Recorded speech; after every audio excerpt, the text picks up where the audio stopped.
¿Alguna vez se ha detenido a pensar en quién vive realmente al otro lado de su pared? Cerramos la puerta con llave. Echamos el cerrojo. Desconectamos las luces y asumimos que estamos seguros en el único lugar del mundo donde deberíamos estar protegidos. Pero la realidad es mucho más frágil de lo que quisiéramos admitir.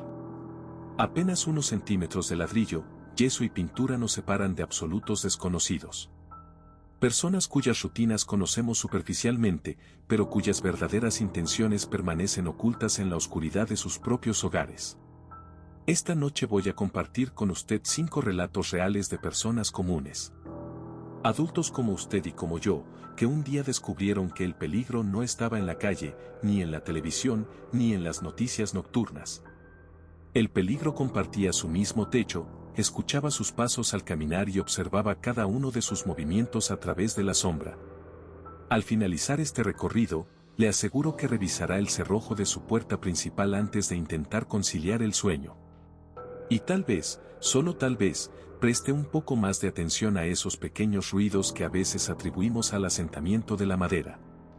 La primera historia ocurrió a finales del otoño de hace 3 años.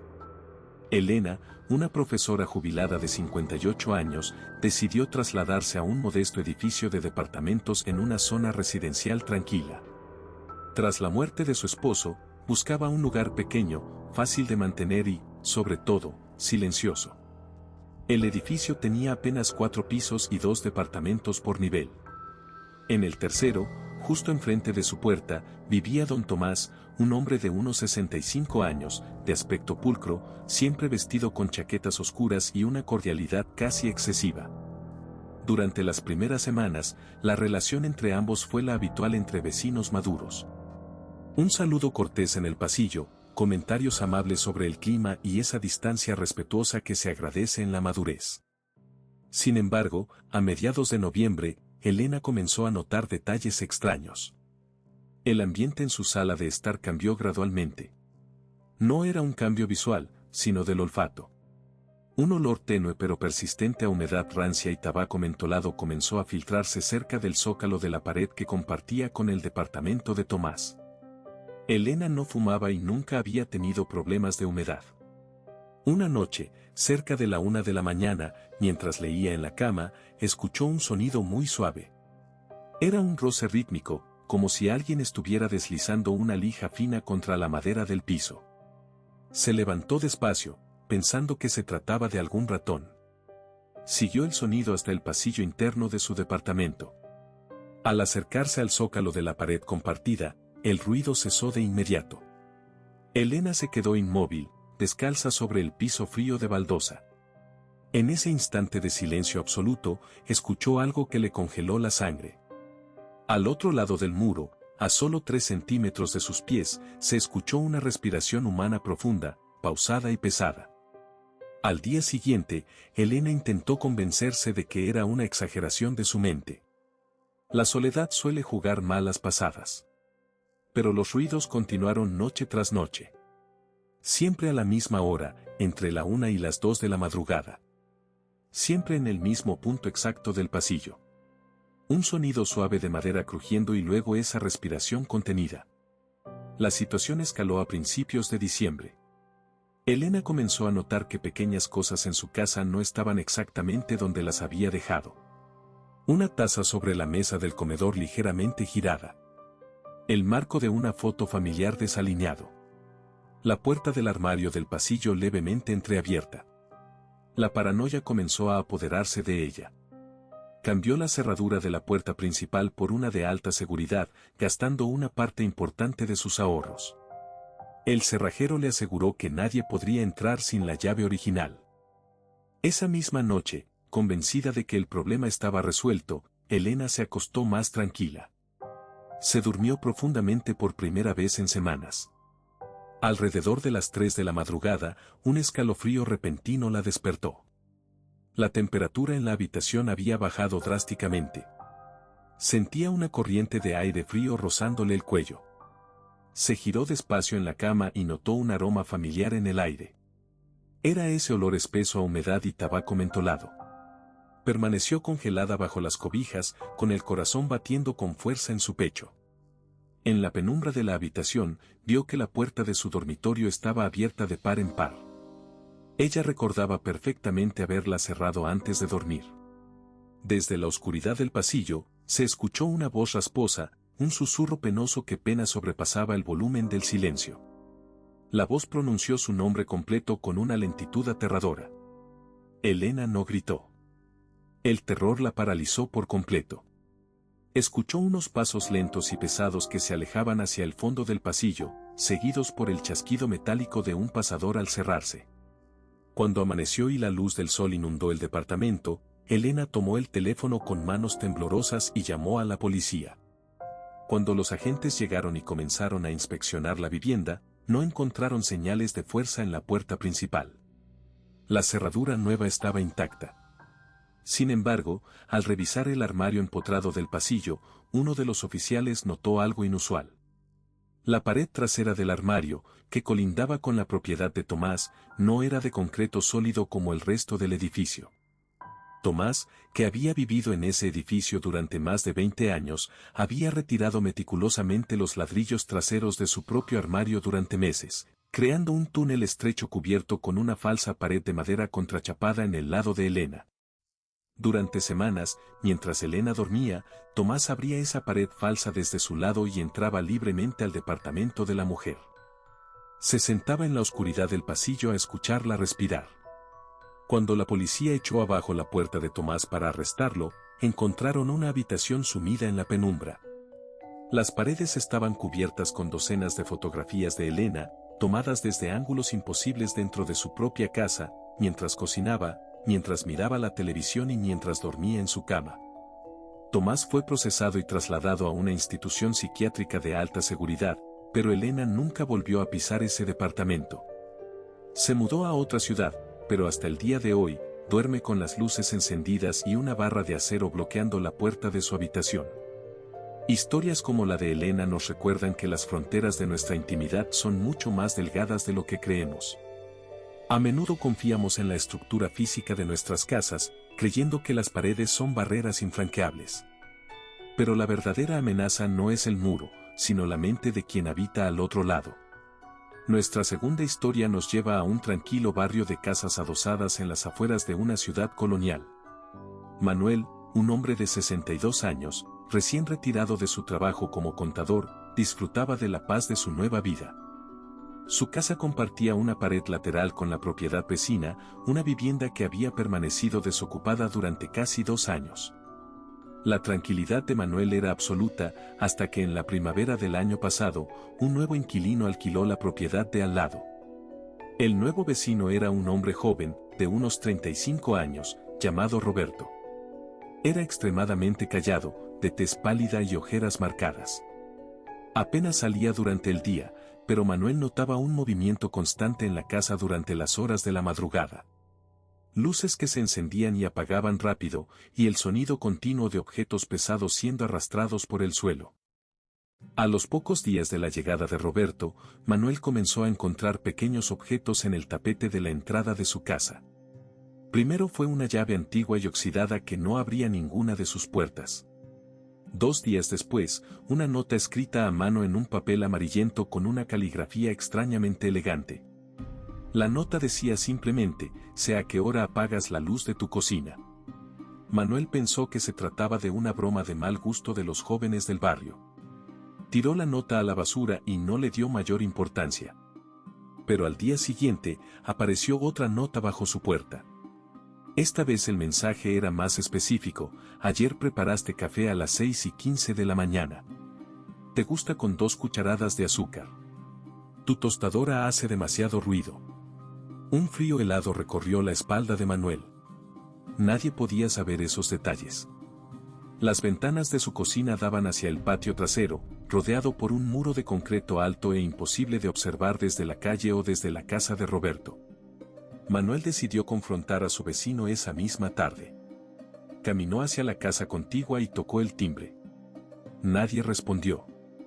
Tocó la puerta con los nudillos varias veces, con firmeza.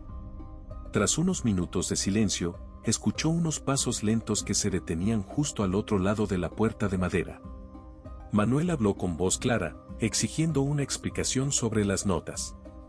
Al otro lado de la madera, no hubo respuesta inmediata. Solo un silencio pesado. Luego, una voz suave, casi infantil pero inquietantemente desprovista de emoción, respondió desde la penumbra del recibidor: no deberías enojarte, Manuel. Solo intento conocerte mejor. Las paredes aquí son muy delgadas, pero el techo es aún más accesible. Confundido y profundamente alterado por la respuesta, Manuel regresó a su casa y cerró la puerta con pasador. Esa frase sobre el techo no dejaba de dar vueltas en su cabeza. Su casa, al igual que la de Roberto, era de un solo piso con un entrepiso o ático corrido bajo la estructura del tejado de tejas. Ambos espacios estaban separados teóricamente por un muro divisorio en el ático. Esa noche, Manuel no pudo dormir. Se sentó en el sillón de su sala con una linterna pesada en la mano, escuchando la oscuridad. Cerca de las 2:30 de la madrugada, escuchó un sonido proveniente del techo de su pasillo. Era un crujido suave de la madera, seguido por el sonido de algo pesado desplazándose sobre las vigas del ático. El sonido no venía de la casa contigua. Estaba ocurriendo directamente sobre su cabeza. Con el corazón latiéndole desbocado en el pecho, Manuel caminó lentamente hacia el pasillo central, donde se encontraba la pequeña escotilla de madera que daba acceso al ático.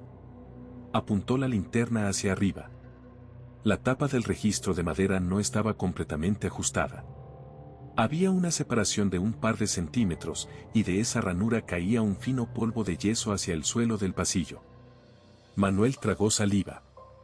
Armándose del poco valor que le quedaba, acercó una escalera plegable, la posicionó debajo del acceso y comenzó a subir paso a paso. Cada escalón de aluminio emitía un pequeño chasquido que sonaba atronador en el silencio de la noche. Cuando su cabeza quedó a pocos centímetros de la escotilla, estiró la mano y empujó la tapa de madera hacia un lado. Encendió la linterna y dirigió el haz de luz hacia la penumbra del ático. El aire allí arriba era denso, caliente y olía a polvo acumulado y humedad. Recorrió el lugar con la luz. En el muro divisorio que debía separar ambas casas, había un enorme agujero. Roberto había demolido los ladrillos superiores para crear un paso directo entre ambas propiedades. Pero lo más aterrador no fue el agujero. En la sección del ático que se encontraba justo encima del dormitorio de Manuel, Roberto había instalado una especie de campamento improvisado. Había una colchoneta vieja, botellas de agua vacías, un par de binoculares y decenas de cuadernos abiertos. El haz de la linterna iluminó los cuadernos. Estaban llenos de anotaciones minuciosas sobre los horarios de Manuel, sus hábitos, sus conversaciones telefónicas y sus momentos de sueño. De pronto, la luz de la linterna iluminó una esquina oscura del ático, cerca de la estructura del tejado. Allí, agazapado en la penumbra como una figura grotesca, estaba Roberto. Tenía los ojos desorbitados por la luz directa, pero no se movía ni parpadeaba. En su mano derecha sostenía un par de tijeras de jardinería grandes y afiladas. Manuel no esperó un segundo más. Se dejó caer por la escalera, tropezando y golpeándose fuertemente contra el suelo del pasillo. Como pudo, se puso de pie, corrió hacia la puerta principal, la abrió de par en par y salió a la calle gritando por ayuda en medio de la noche fría.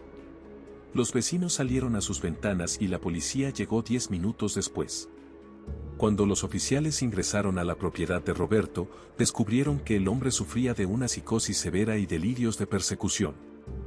Llevaba semanas viviendo prácticamente en el ático sobre la cabeza de Manuel, bajando únicamente cuando Manuel salía a hacer compras para robarle pequeñas pertenencias y observar la casa desde adentro. Manuel vendió la casa a los pocos meses. La idea de que alguien pudiera estar observándolo desde las alturas, separado solo por un delgado marco de madera, lo persigue cada vez que escucha un crujido en el techo. Estas experiencias nos demuestran que las personas con las que nos cruzamos a diario en las zonas comunes de nuestros edificios o vecindarios llevan vidas invisibles para nosotros. Aceptamos la presencia de los demás por pura costumbre, asumiendo que comparten nuestras mismas normas de convivencia y nuestro mismo respeto por la vida ajena. Pero a veces, esa suposición es un error fatal. Nuestra tercera historia ocurre en un pequeño poblado costero, un lugar donde la mayoría de los habitantes se conocen de toda la vida y donde las puertas suelen dejarse sin llave durante el día. Laura, una mujer de 54 años, decidió alquilar una pequeña casa de campo durante el invierno para terminar de escribir un proyecto personal y disfrutar del aislamiento y la tranquilidad del mar. La propiedad era una casita de madera dividida en dos unidades independientes. Laura ocupaba la parte frontal, mientras que la parte trasera estaba habitada por un hombre de unos 70 años llamado Don Gregorio, quien llevaba más de 3 décadas siendo el encargado del mantenimiento de la finca. Don Gregorio era, en apariencia, el prototipo del anciano entrañable. De voz pausada, manos curtidas por el trabajo de la tierra y una sonrisa amable. Se ofreció desde el primer día a ayudar a Laura con la leña para la chimenea, el agua caliente y cualquier pequeña reparación que la casa necesitara. Le entregó a Laura un juego de llaves y le aseguró que él tenía un duplicado guardado en su taller únicamente para emergencias severas. Durante el primer mes, todo transcurrió con absoluta normalidad. La brisa marina, el sonido de las olas a lo lejos y la tranquilidad del entorno le permitieron a Laura avanzar en su trabajo. Sin embargo, a medida que el invierno se hacía más severo y las noches más largas, el comportamiento de Don Gregorio comenzó a sufrir una transformación sutil pero inquietante.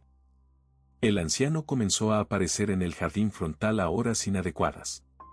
Laura lo veía a través de la ventana a las 6 de la mañana, de pie en medio de la niebla, simplemente mirando hacia la ventana de su dormitorio. Cuando Laura salía a preguntarle si necesitaba algo, él sonreía despacio, se quitaba el sombrero de lana y decía que solo estaba comprobando que la chimenea estuviera funcionando bien. A mediados de enero, Laura comenzó a experimentar una sensación constante de incomodidad dentro de la casa. Un perfume barato y penetrante, como una colonia de afeitar antigua y especiada, impregnaba el aire de la sala de estar cada vez que ella regresaba de dar sus paseos por la playa. Al principio pensó que el olor se filtraba por las rendijas de las paredes que conectaban con la vivienda de Gregorio. Pero el olor era demasiado intenso, como si alguien hubiera estado parado allí apenas unos minutos antes. Decidida a salir de dudas, Laura colocó un pequeño pedazo de hilo transparente en la base de la puerta principal antes de salir a su caminata matutina. Era un truco viejo que había leído en alguna parte.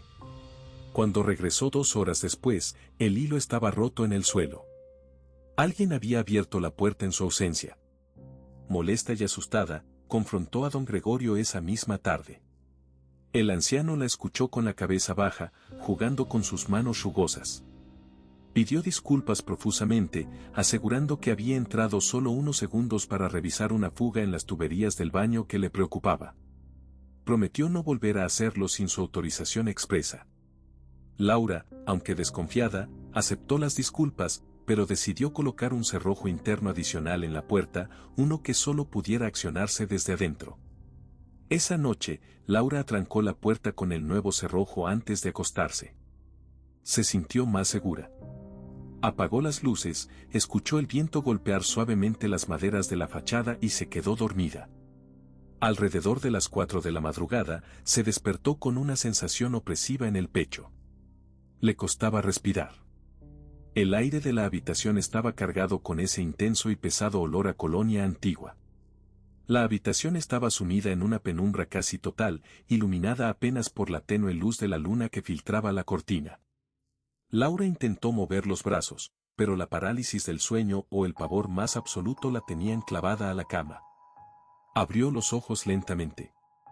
A los pies de su cama, recortada contra la oscuridad, había una silueta humana alta y encorvada. Estaba completamente inmóvil, de pie en el silencio, observándola fijamente. Laura ahogó un grito en su garganta. Con un esfuerzo sobrehumano, logró estirar la mano y encender la lámpara de la mesa de noche. La luz amarilla inundó la habitación. Ahí, parado a menos de 1 metro de sus pies, estaba Don Gregorio. Vestía su ropa de trabajo y sostenía en la mano derecha un manojo enorme de llaves metálicas que brillaban bajo la luz. Su rostro no tenía la expresión amable de siempre, sus ojos estaban completamente abiertos, fijos en ella, desprovistos de cualquier rastro de cordura. Como entró, gritó Laura con la voz quebrada por el pánico. Puse el cerrojo. Don Gregorio no se alteró. no dio un paso atrás. Simplemente ladeó la cabeza con una lentitud grotesca y dibujó una sonrisa amplia y amarga en sus labios secos. Levantó su mano izquierda y señaló hacia el suelo de la habitación. Bajo la cama, en el rincón más oscuro del piso de madera, había una pequeña trampilla de inspección para las tuberías del agua, un acceso del que Laura no tenía idea y que conectaba directamente con el sótano de la casa de Gregorio. Él no había entrado por la puerta principal. Había estado saliendo de esa trampilla en la oscuridad de la noche, deslizándose en el dormitorio mientras ella dormía, simplemente para sentarse en la penumbra a verla descansar. Laura reaccionó con el instinto de supervivencia puro. Le arrojó la pesada lámpara de noche directamente al rostro, alcanzándolo en la frente. Don Gregorio tambaleó hacia atrás, sorprendido por el golpe. Laura aprovechó ese segundo para saltar de la cama, correr hacia la salida, quitar el cerrojo interno con manos temblorosas y salir descalza a la noche helada. Corrió por el camino de tierra bajo la lluvia fina hasta llegar a la carretera principal, donde un camionero la socorrió y llamó a las autoridades.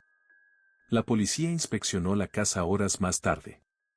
Don Gregorio había desaparecido en el monte cercano, pero lo que encontraron en su vivienda dejó a los oficiales consternados. En el sótano, justo debajo del dormitorio de Laura, el hombre había montado una habitación improvisada. Tenía un sistema de espejos y pequeños agujeros perforados en la madera del piso de Laura que le permitían ver casi cada ángulo de la vivienda. En las paredes del sótano había ropa interior, objetos personales y fotografías de decenas de mujeres que habían alquilado esa misma casa durante los últimos 10 años. Gregorio fue capturado 3 días después, hambriento y desorientado en la costa. Pero para Laura, el trauma de saber que durmió a centímetros de un depredador durante semanas es una marca que nunca podrá borrar.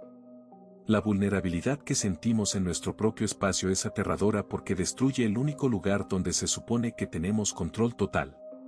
Confiamos en los cerrojos, en las ventanas blindadas y en las alarmas de seguridad, pero olvidamos que las estructuras que habitamos a menudo tienen secretos que otros conocen mejor que nosotros. La cuarta historia nos traslada a un edificio histórico en el centro de una gran capital. Una construcción de principios del siglo XX, con techos altos, molduras de yeso y pisos de parquet que crujían con cada paso. Carlos, un hombre de 57 años, arquitecto de profesión, alquiló un departamento en el segundo piso. Le fascinaba la arquitectura del lugar y la solidez aparente de sus muros de mampostería. El departamento que estaba justo debajo del suyo, el 1B, estaba ocupado por un hombre maduro llamado Gustavo. Era un sujeto extremadamente reservado, que vestía siempre trajes oscuros de corte antiguo y que rara vez cruzaba palabra con los demás residentes. Lo único que los vecinos sabían de Gustavo era que trabajaba desde su casa y que tenía un hábito sumamente molesto, golpeaba las paredes a horas intempestivas. A las 3:15 de la madrugada, exactamente a esa hora, 3 golpes secos y metódicos resonaban desde la pared del departamento de Gustavo. Los golpes eran tan fuertes que las vibraciones subían por los muros y hacían retumbar las copas en la vitrina de Carlos. Carlos intentó hablar con él en varias ocasiones, pero Gustavo nunca abría la puerta. Simplemente se escuchaba el sonido del ojo mágico al ser utilizado desde adentro y luego un silencio absoluto. Carlos decidió reportar la situación a la administración del edificio. El administrador, un hombre anciano que llevaba toda la vida gestionando el inmueble, suspiró con cansancio cuando escuchó la queja. Le explicó a Carlos que Gustavo llevaba más de 15 años viviendo allí y que, aunque era un inquilino problemático por esos ruidos nocturnos, siempre pagaba la renta puntual y en efectivo. El administrador le sugirió a Carlos que no le diera mayor importancia, mencionando de pasada que Gustavo era un hombre solo que había perdido a su familia años atrás. Pero el problema no eran solo los golpes. Con el paso de las semanas, Carlos comenzó a notar un olor extraño que ascendía por los conductos de ventilación del baño. Era una mezcla penetrante de químicos, formaldehído y algo orgánico en estado de descomposición. El olor se volvía insoportable durante las madrugadas, coincidiendo exactamente con la hora de los 3 golpes. Como arquitecto, Carlos conocía bien la estructura de esos edificios antiguos. Sabía que detrás de los conductos de ventilación del baño existía un pozo de servicio técnico, un espacio vacío por donde corrían las tuberías principales de agua y drenaje. Ese espacio recorría el edificio desde el sótano hasta la azotea y era accesible únicamente a través de pequeñas puertas de registro ubicadas en las áreas comunes. Una noche de sábado, cansado por el insomnio constante y la inacción de la administración, Carlos decidió investigar por su cuenta. Esperó a que dieran las 3 de la mañana. Tomó una linterna potente y las llaves maestras de los registros técnicos que el conserje le había prestado semanas atrás para una reparación menor de plomería. Bajó en silencio por las escaleras de caracol hasta el primer piso.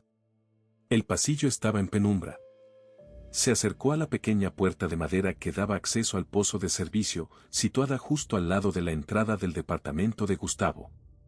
Introdujo la llave en la cerradura oxidada y giró el mecanismo con cuidado de no hacer ruido. La puerta se abrió con un gemido metálico suave. Un aire helado y pesadamente viciado brotó del interior de la cavidad. El olor a químicos era sofocante allí adentro. Carlos encendió la linterna y dirigió el haz de luz hacia el pozo vertical. Observó las gruesas tuberías de hierro fundido que subían hacia su piso. Pero al dirigir la luz hacia abajo, hacia el tramo que colindaba con la parte trasera del departamento de Gustavo, vio algo completamente inesperado. Gustavo había modificado ilegalmente el conducto técnico. Había demolido parte del tabique de su baño para ampliar su espacio hacia el interior del pozo de servicio. Carlos se agachó y miró con cautela hacia la abertura abierta en la pared de Gustavo. Lo que vio a través de esa abertura le heló la sangre en las venas. La habitación al otro lado no parecía un baño ni una sala común. Era una especie de santuario siniestro, iluminado únicamente por decenas de velas rojas consumidas.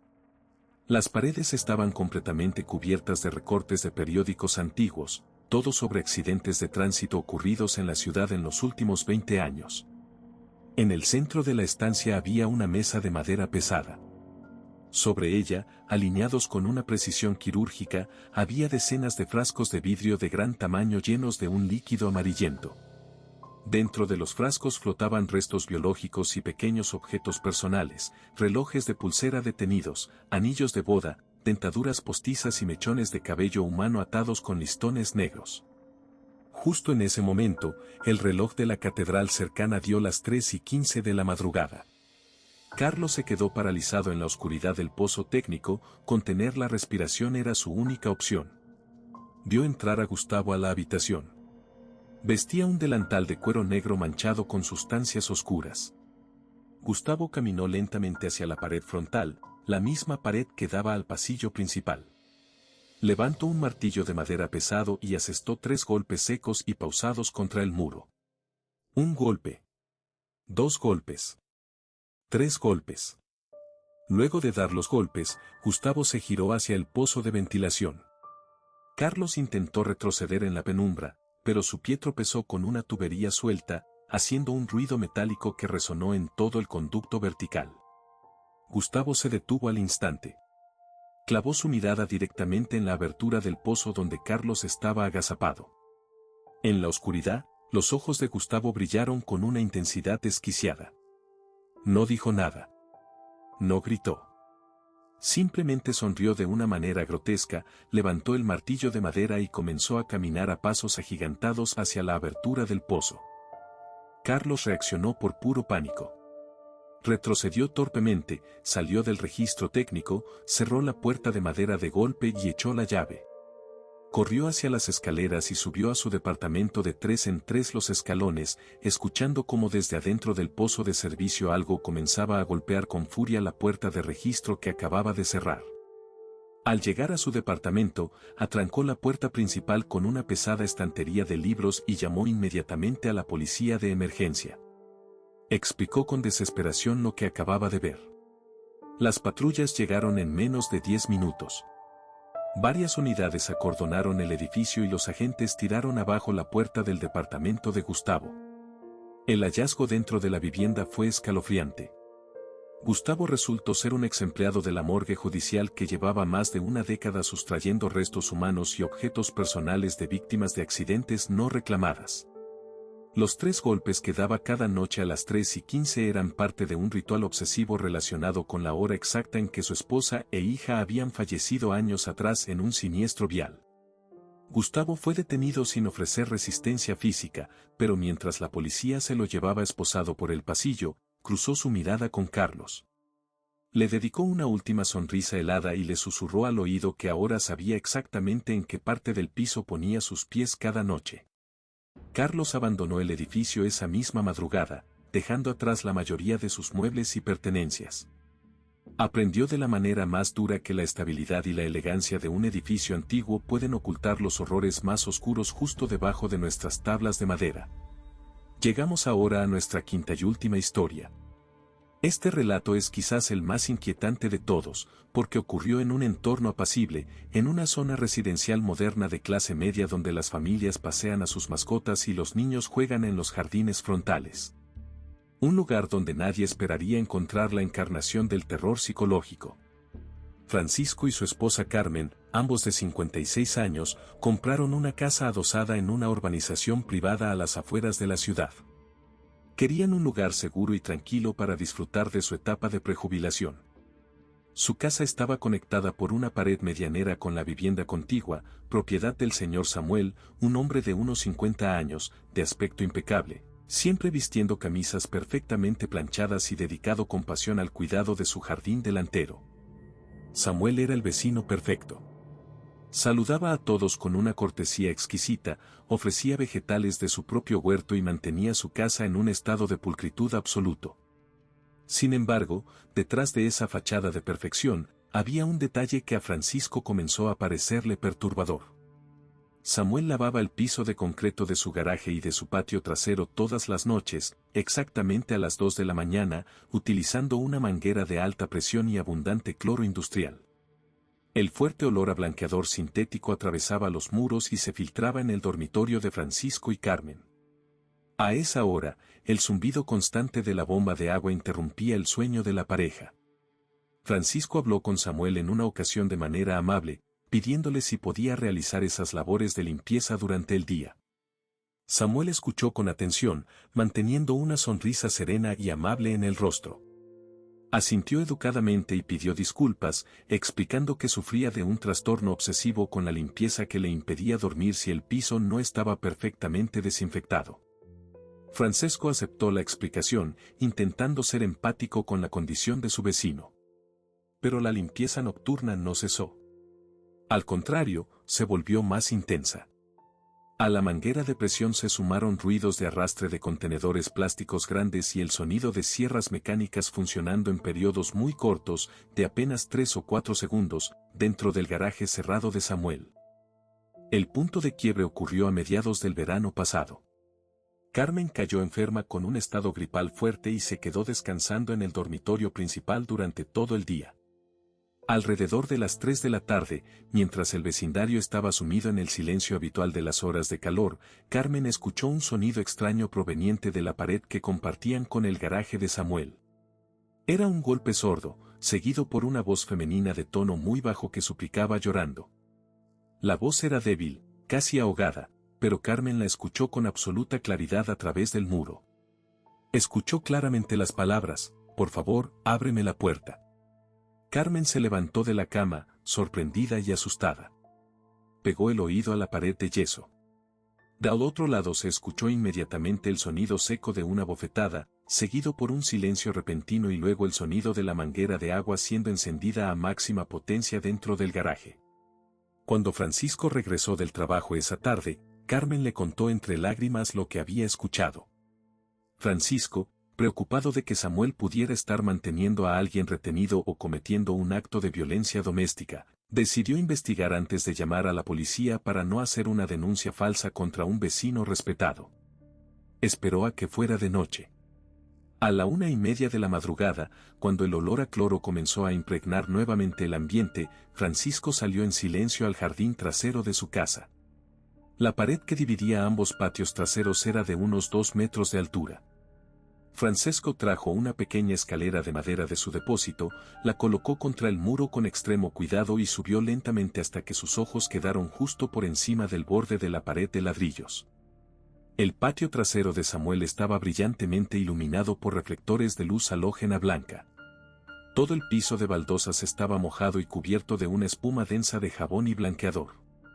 En el centro del patio había 3 grandes contenedores plásticos de color azul, de los mismos que se utilizan para almacenar químicos industriales. Samuel estaba parado de espaldas a la pared, vistiendo un traje impermeable de hule amarillo y botas altas de goma. Sostenía la manguera de agua con la mano izquierda. Pero lo que hizo que a Francisco se le helara la sangre en las venas fue lo que Samuel estaba haciendo con la mano derecha. Samuel estaba limpiando meticulosamente una serie de documentos personales y tarjetas de identidad sobre una mesa metálica plegable. Los lavaba con agua y un cepillo pequeño, luego los secaba con una toalla y los colocaba dentro de una bolsa plástica transparente. Francesco enfocó la mirada desde la distancia. Logró distinguir varias licencias de conducir y pasaportes de personas jóvenes, hombres y mujeres cuyas fotos no correspondían a nadie del vecindario. En ese momento, Samuel se detuvo en seco. Cerró la llave del agua de la manguera. El silencio en el patio se volvió absoluto, roto únicamente por el goteo constante de la boquilla sobre la baldosa. Sin girar el cuerpo, Samuel comenzó a hablar con esa misma voz calmada, educada e impecable con la que siempre saludaba por las mañanas. Francisco, la curiosidad es una virtud muy peligrosa en hombres de su edad. Debería estar adentro cuidando de su esposa. Ella se ve muy pálida hoy. Francesco sintió un choque de pavor puro que le recorrió desde la nuca hasta las piernas. Samuel no se había girado, no lo había mirado directamente, pero sabía exactamente quién estaba mirando por encima del muro. Lentamente, Samuel giró la cabeza sobre su hombro. Su rostro no mostraba ira ni nerviosismo. Tenía la misma sonrisa serena de siempre, pero sus ojos estaban vacíos, fríos como la superficie de un lago congelado.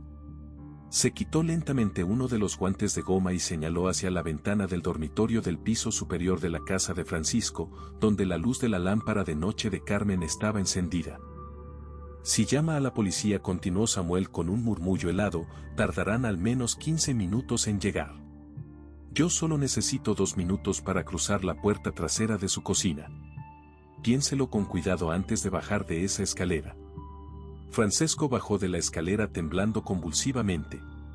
Entró a su casa, atrancó la puerta del patio con todas las sillas que encontró en el comedor y corrió al dormitorio. Le dijo a Carmen que no hiciera ningún ruido, tomó el teléfono y llamó a una unidad especial de la policía, explicando que había un hombre armado y amenazante en la propiedad contigua. Afortunadamente, una patrulla que realizaba rondas de rutina por la zona residencial estaba a solo 3 calles de distancia. Los oficiales llegaron al lugar en menos de 3 minutos con las sirenas apagadas. Sorprendieron a Samuel todavía en el patio trasero, intentando ocultar los contenedores plásticos en el depósito subterráneo del garaje. Lo que la inspección policial reveló al día siguiente conmocionó a todo el país. Samuel no era su verdadero nombre. Era un prófugo de la justicia de otra provincia que llevaba más de 5 años viviendo bajo una identidad falsa. Dentro de los contenedores azules y en una habitación insonorizada construida debajo de su garaje, las autoridades encontraron evidencia irrefutable de que el hombre había secuestrado y retenido a personas de paso por la ciudad, manteniéndolas en el anonimato total mientras las despojaba de sus pertenencias y sus vidas. La voz que Carmen había escuchado esa tarde pertenecía a una joven turista que había sido reportada como desaparecida 3 días atrás en la estación de autobuses de la ciudad. La joven fue rescatada con vida de la cavidad subterránea del garaje, traumatizada pero a salvo gracias a que Carmen escuchó el auxilio a través del muro. Francisco y Carmen vendieron la propiedad a los pocos meses a un precio inferior al del mercado. No querían conservar nada que les recordara esa casa, ni esa pared, ni el olor constante a cloro que hasta el día de hoy les provoca ataques de pánico repentinos. Estas 5 historias son un recordatorio sombrío de una verdad incómoda. Vivimos rodeados de desconocidos a los que concedemos el beneficio de la duda simplemente porque visten ropa limpia, cuidan su jardín o nos sonríen cortésmente al cruzarse en el ascensor. No conocemos los abismos que se esconden en la mente humana, ni los secretos que se custodian al otro lado de la pared. La próxima vez que escuche un ruido extraño en su hogar durante la madrugada, no lo atribuya tan rápido a la madera que se acomoda o al viento que golpea las persianas. Tómese un segundo. Guarde silencio. Escuche con atención. Tal vez, a solo unos centímetros de su cabeza, alguien está del otro lado del muro, escuchando exactamente lo mismo que usted. Si este relato le ha provocado un escalofrío y le ha hecho reflexionar sobre la fragilidad de nuestra seguridad cotidiana, lo invito a suscribirse a nuestro canal. Aquí compartimos historias reales, profundas e inmersivas que nos recuerdan los peligros que acechan en el mundo real. No olvide activar la campana de notificaciones para no perderse ninguna de nuestras narraciones nocturnas. Y me gustaría pedirle algo más antes de despedirnos. Déjeme un comentario aquí abajo. Cuénteme si alguna vez ha tenido una experiencia extraña, un presentimiento inquietante o un suceso inexplicable con alguno de sus vecinos o en algún alojamiento donde se ha hospedado. Leo cada uno de sus comentarios con el respeto y la atención que merecen. Ahora, asegúrese de que el pasador de su puerta esté bien echado. Verifique las ventanas. Y que tenga una noche tranquila, si es que logra conciliar el sueño.